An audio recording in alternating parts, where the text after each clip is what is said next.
the truth.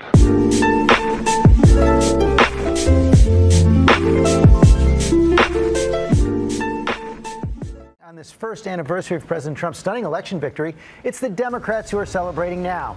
Big victories last night in the Virginia and New Jersey races for governor, with exit polls showing voters wanted to send a message to President Trump. This as Republicans are under pressure to pass their tax bill quickly amid questions about its cost, whether it really benefits the middle class most.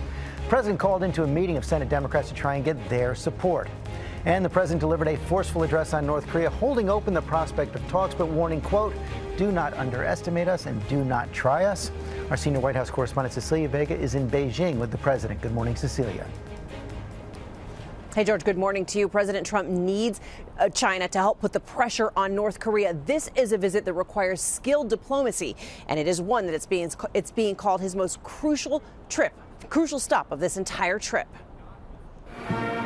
This morning, President Trump touching down in China, the country he often uses as a political punching bag, rolling the stairs right up to Air Force One and rolling out the red carpet. President Xi Jinping and his wife playing tour guide, taking President Trump and the First Lady to Beijing's Forbidden City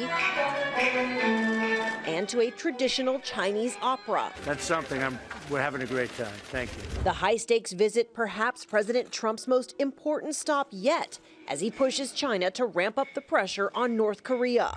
Before leaving Seoul, the president delivered a message directly to Kim Jong-un. The weapons you are acquiring are not making you safer.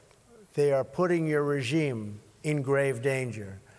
Every step you take down this dark path increases the peril you face. But he had a message for China and Russia, too. All responsible nations must join forces to isolate the brutal regime of North Korea. And to those nations that choose to ignore this threat, or worse still, to enable it, the weight of this crisis is on your conscience. And he had this warning.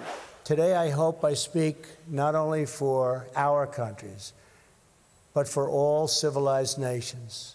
When I say to the North, do not underestimate us, and do not try us.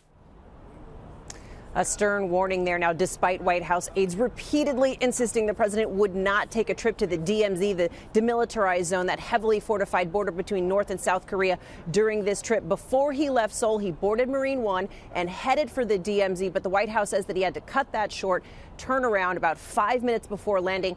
They're blaming bad weather, Robin. Okay, Cecilia, thank you very much.